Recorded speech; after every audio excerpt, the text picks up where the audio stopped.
Hello again, everyone, and thanks so much for joining us for this Tuesday's edition of Alaska Weather.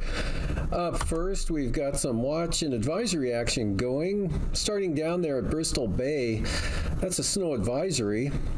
And again, for the Bristol Bay area, that goes into effect tomorrow morning at about 9 a.m. and continues until midnight tomorrow night, and could pick up 6 to 10 inches of snow, actually expected there in the forecast. And then moving into the western Kenai Peninsula, Anchorage, Palmer area, Wasilla, and the Susitna Valley, that's a winter storm watch for heavy snow, and that kicks into effect Wednesday afternoon through Thursday morning for possibly another round of heavy snowfall in the, right now it looks like anywhere from 7 to 14 inches falling in the watch area there. And then back into an advisory level there. That's for the eastern Alaska Range, and that's a wind advisory that remains out until 9 p.m. this evening. For localized channeled winds there through some of the passes of 25 to 35 miles an hour with gusts to 60 miles an hour. And again, that's due to expire at 9 p.m. this evening.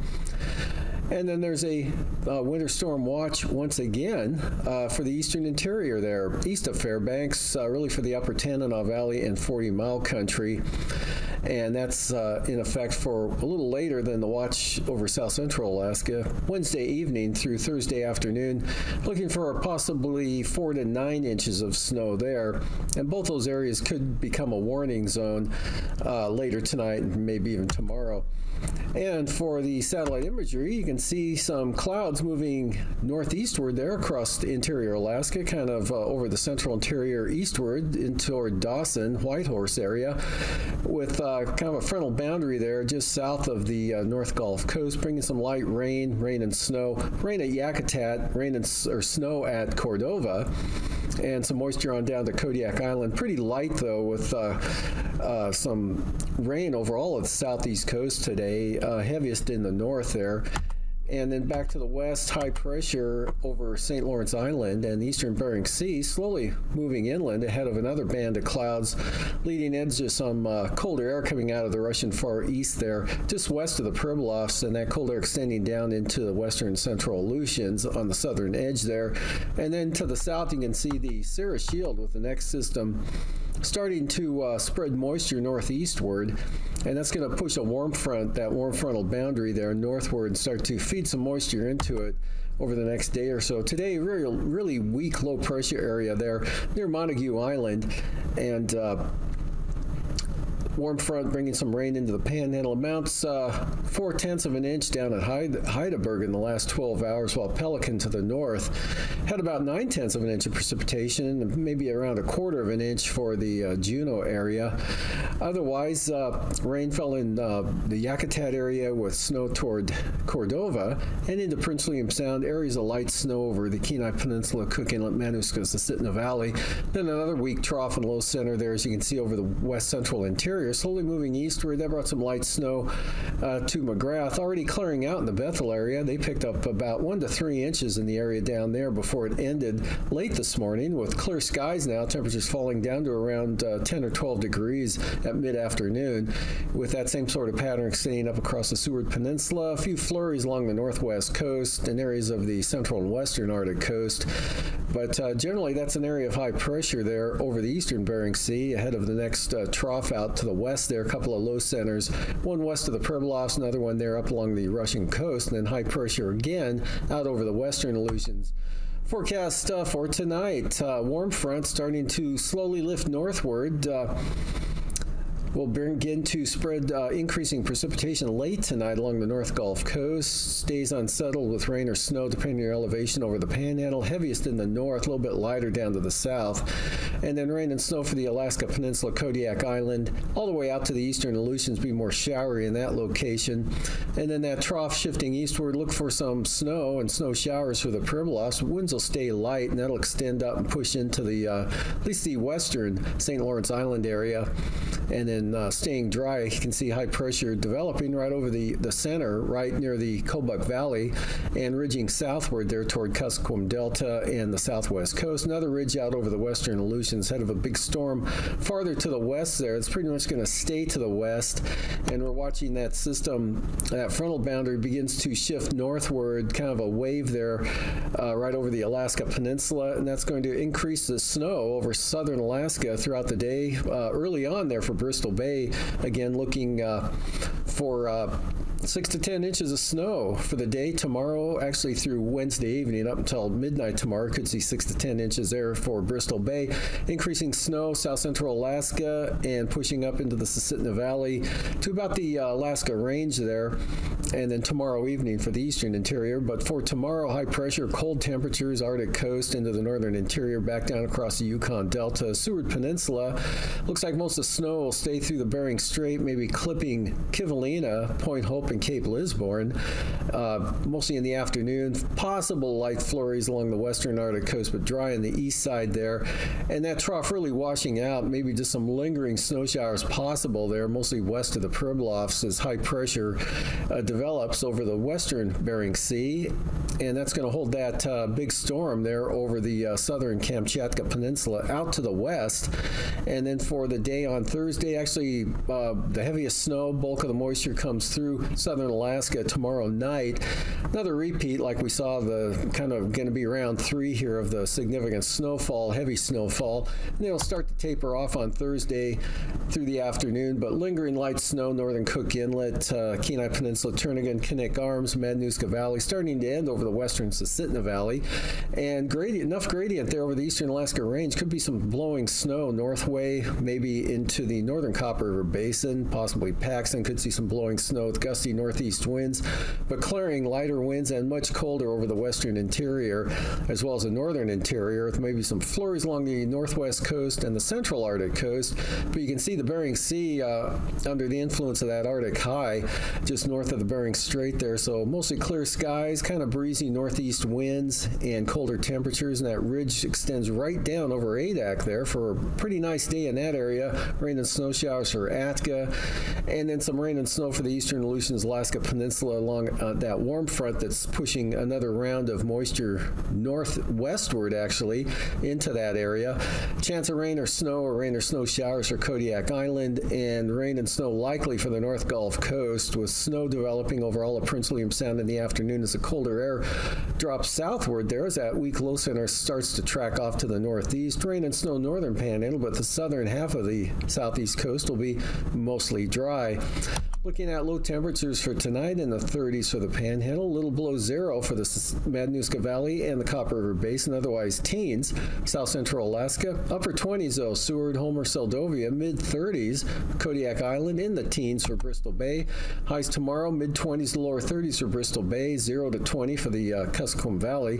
20s, South Central Alaska, except mid-30s, again, Seward and Homer, and about 10 degrees for the Copper River Basin, and 40 to 45 for the southeast coast, near 40 for Kodiak. Lows Thursday morning, again 5 to 10 below northern Kuskokwim Valley, a little milder to the south, and 10 to 20 for Bristol Bay, mid-30s Kodiak Island. In the teens to Susitna Valley, otherwise 20s to 20s for South Central Alaska. 30s to lower 40s for the Panhandle. Highs in the 40s, or upper 30s to lower 40s for the southeast coast, as well as southern Kenai Peninsula, lower 30s. Kenai on up into south central Alaska, Anchorage, Palmer, mid-20s to Susitna Valley. And then up to the north, lows tonight mostly below zero just about everywhere, all the way up to the Arctic coast, a little milder out toward the Bering Strait, St. Lawrence Island, followed by highs staying below zero, central eastern interior, right around zero for the Arctic coast. And then lows colder on Thursday morning with that high pressure clearing skies, 25 to 35 below upper Yukon Valley to Arctic Village. And then highs up around, staying below zero in those areas. And again, lower 20s, though, for St. Lawrence Island, and a shade above zero for the Arctic coast.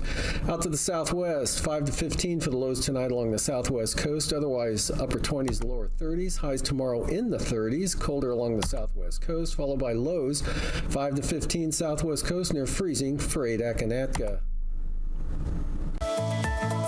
And now, aviation weather around Alaska. First line weather graphic showing IFR up over the northeast interior, some over the Copper River Basin area, and a band from the North Gulf Coast southwestward to Kodiak in that area that's gradually shifting northward. And by tomorrow morning, we'll be covering a portion of the Alaska Peninsula. Solid IFR for the Panhandle. Out to the west, better conditions there as VFR increases. Yukon-Kuskokwim Delta, Seward Peninsula, Norton Sound, including Nunivak Island, marginal for the Pribilofs, and VFR for the central and western Aleutians. And for Wednesday afternoon, good VFR over most of interior Alaska, a little bit of marginal VFR there over the Noatak Valley, northwest coast areas into the southern slopes of the western Brooks Range. And then that band of IFR with the warm front shifting northward now, pushing in across the Kenai Peninsula, Prince William Sound, Copper River Basin, and of course the North Gulf Coast. IFR covering the northern Panhandle, marginal VFR, southern southeast coast, IFR Kodiak Island, Bristol Bay, all of the Alaska Peninsula to about Falls Pass, or to Cold Bay, roughly, and then breaking out to VFR from Nunivak Island and covering much of the Bering Sea, marginal for the Pribilofs. Thursday morning, continued improvement out over the Bering Sea. Very narrow band of IFR approaching Shimianat-2, but good VFR for the remainder of the Aleutians, Pribilof, St. Matthew Island, a little bit of marginal VFR around St. Lawrence Island, but northern interior, along and north of the Yukon River, good VFR. South of the Yukon River, though, IFR, as you can see, spreading in across all of the southern southeast interior areas back to Kodiak Island, over eastward there to about Yakutat, marginal VFR for the Panhandle in the afternoon. Big improvement there, as you can see, south central Alaska becoming mostly VFR with the IFR lingering over the mid and upper Tanana Valley 40-mile country, as well as the Copper River Basin, Yakutat in the northern Panhandle, but VFR western interior Alaska from the Arctic coast right down across Bristol Bay, Alaska Peninsula, and some marginal VFR and a narrow band of IFR for the west central Aleutians. Otherwise looking pretty good out there over the Bering Sea. Passes Anatuvik VFR for Wednesday. Adigan, same forecast, good VFR. Lake Clark and Merrill, downward trend in flying conditions, especially in the afternoon, possibly becoming IFR, likely becoming IFR. And for rainy, VFR becoming marginal throughout the afternoon hours. Windy, VFR. Isabel stays VFR as well. Mentasta, look for conditions to be best in the morning and lowest in the latter part of the afternoon. Tanita, occasional IFR tomorrow. And for Portage, same forecast, mostly IFR. Chilkoot and White, IFR. Freezing levels, 2,000 feet, kind of nudging northward, surface up to the North Gulf Coast, and 2,000 feet along the coast of the Panhandle. And for icing, got with that warm front lifting northward there in the warmer air aloft, got considerable moderate rime icing moving up to the North Gulf Coast and spreading into the southern Kenai Peninsula, southern Cook Inlet, and the Aleutian Range there to Iliamna Lake, with light to isolated moderate rime icing across Bristol Bay, the Alaska Peninsula, and then some light icing possible there for St. Lawrence Island. Otherwise, icing free out to the west there. You can see the next big batch west of Shimianat-2. And from there, taking a look at the jet stream at 33,000 feet. Good southwest flow, pulling that as kind of lifting northward, the jet maxes are, but southwest 140 knots there just south of Togiak Bay.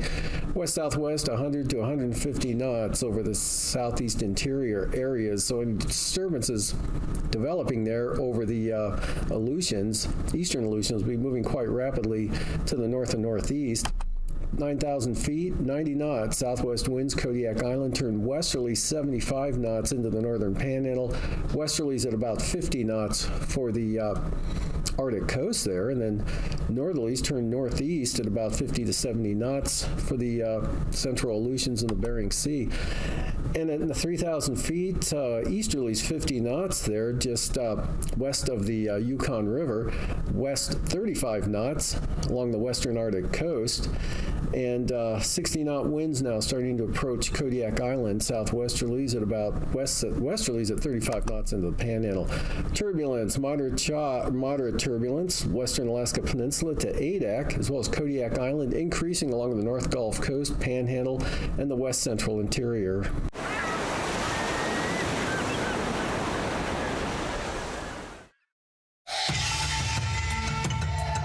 On March 11, 2011, a powerful tsunami hit Japan, destroying cities and villages. As the water receded back into the ocean, it pulled what remained of buildings, cars, boats, and homes along with it. Scrap metals, plastics, and objects of all shapes and sizes either sank near the shore or floated away. In the days that followed, large masses of floating debris could easily be seen by satellite imagery and aerial photos.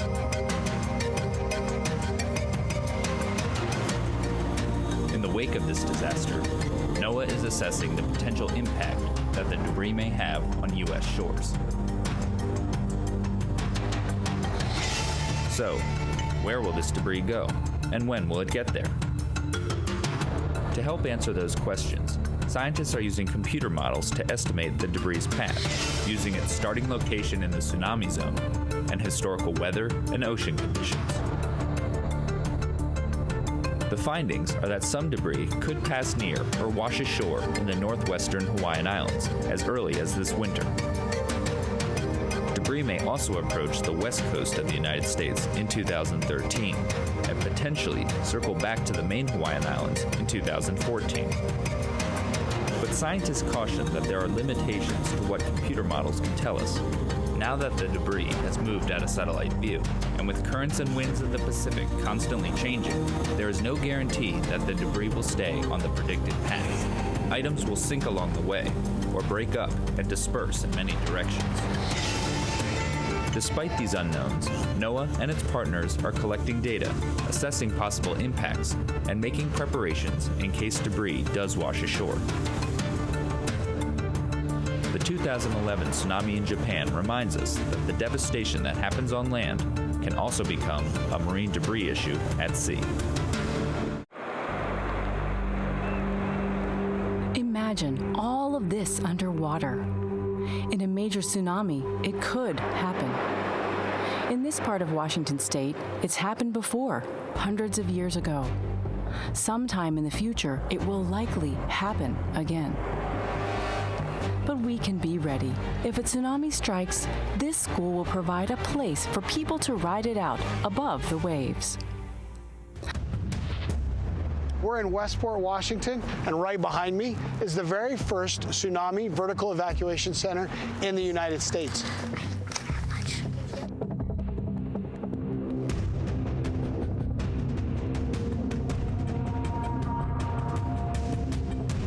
We will now begin the tsunami evacuation.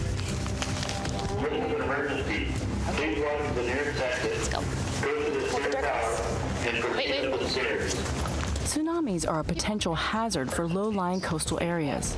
That's why many coastal communities have plans in place to get people to safety, high ground or inland, where they can be beyond the reach of a tsunami. Often there are signs showing where to go and where to gather. Most tsunamis are caused by underwater earthquakes along subduction zones, where two of Earth's plates collide and one is forced under the other. Westport and other Pacific Northwest coastal communities are especially at risk because one of these zones lies just offshore. It's called the Cascadia Subduction Zone. An earthquake here caused a tsunami in 1700 that flooded shores as far away as Japan. Experts say it's just a matter of time before it happens again. Since the subduction zone is so close, a tsunami like the one in 1700 could strike before people in some low-lying areas could get to high ground or inland.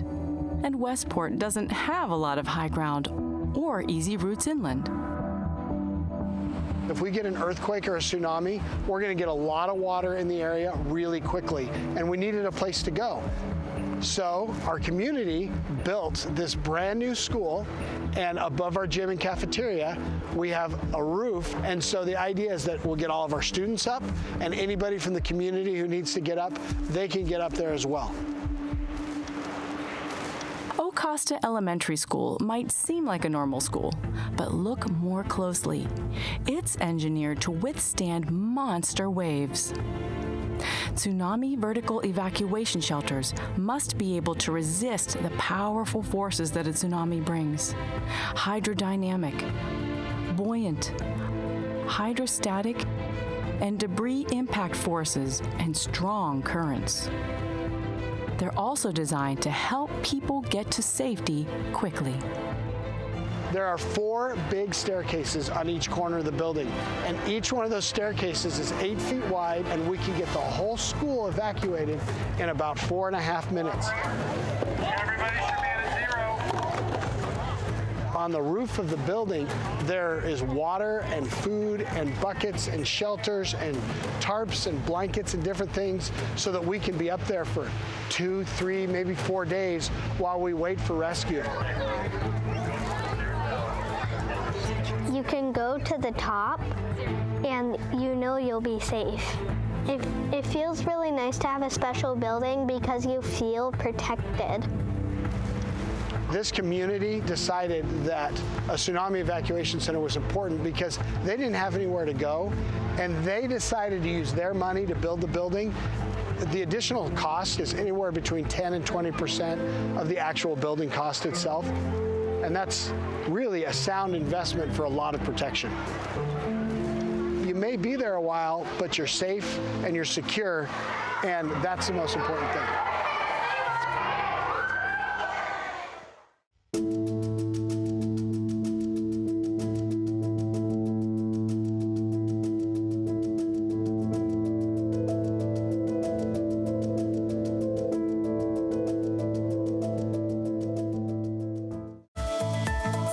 And now, marine weather around Alaska. Moving on to coastal water forecast for the south coast of the Panhandle. West winds 20 knots, seas 10 feet. North coast about the same, south or west to southwest winds 20 to 25 knots, seas around 10 feet or so. And for the central and northern inner channels and waters, small craft advisory, south winds 25 knots.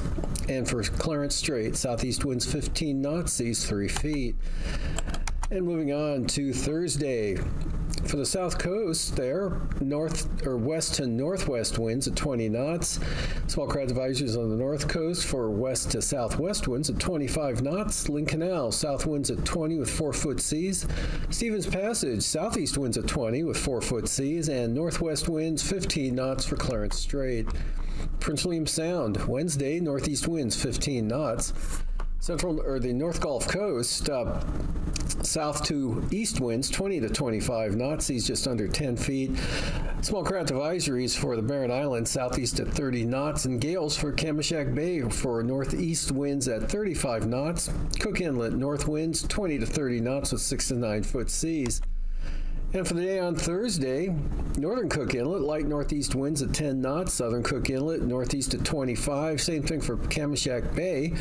And for the Barren Islands and western North Gulf Coast, winds will be out of the west at 30 knots. Same forecast for Prince William Sound. West winds at 30 knots, seas 6 feet. And for the eastern North Gulf Coast, southwest winds 30 knots, seas up to 15 feet. Kodiak Island, south winds 35 knots tomorrow in the Alaska Peninsula, northeast 35 on the Bering Sea side of the peninsula. Gale warnings on the Pacific side, southeast 35 there. Bristol Bay, northeast winds 30 knots, sea 7 feet. For Thursday, Kodiak Island, west-southwest winds 25 to 30 knots. Alaska Peninsula, east-northeast winds 30 knots. And Bristol Bay, northeast winds at 30 knots, seas at around 7 feet. For the eastern Aleutians tomorrow, gale warnings. For Unalaska Island, northerlies at 35 knots. Unmac Island, north 40 to 45 knots. Adak and Atka, north winds 35 to 40 knots. North 30 for Amchitka Island. Gale warnings from Kiska to Shimia. South winds 40 knots, seas 11 feet. 45-knot winds from Shimia to Kiska on Thursday. Otherwise, Amchitka Island looking at a southeast wind at 30. East-northeast 25 to 30-knot winds there for the central Aleutians. Eastern Aleutians, northeast winds 30 to 35 knots. For the southwest coast on Wednesday, Yukon Delta Coast, east at 15. Kuskokwim Delta Coast, northeast at 20. Pribilofs, north winds 25 knots, seas 11 feet. West 25 for St. Matthew Island. Southeast at 25 for St. Lawrence Island. For Thursday, West winds 15 knots for St. Lawrence Island. Southwest coast, small craft advisories, northeast winds 25 to 30 knots. And for St. Matthew Island, St. Paul, and St. George, east-northeast winds at about 30 knots. For the eastern Beaufort Sea coastal areas, west-southwest winds 15 to 20 knots, southwest 20 for the central coast, and then back around to the west there for the western Arctic coast at 20 knots, south 20 knots for the southeastern Chukchi Sea. And for Thursday, from Wales to Cape Thompson, east winds 15 knots, otherwise the western central Arctic coast looking at west winds at about 20 knots, eastern Beaufort Sea coast, southwest 15 knots. For tonight, trough shifting eastward as high pressure builds in over the Kobuk Valley and really all of the western interior. Snow will end over those areas with a fair amount of clearing and colder temperatures. Flurries along the Arctic coast, areas of light snow or snow showers through the eastern interior right down to the North Gulf Coast where it becomes mixed with rain. And some light precipitation in the form of rain or snow for the Panhandle as well as the Alaska Peninsula and eastern Aleutians. For tomorrow, snow starts to spread back northward over southern Alaska, especially in the afternoon into the evening, with rain and snow along the North Gulf Coast, periods of rain for Kodiak Island, and some rain or snow over the northern Panhandle. Clear and cold up over the northern interior with some snow for St. Lawrence Island.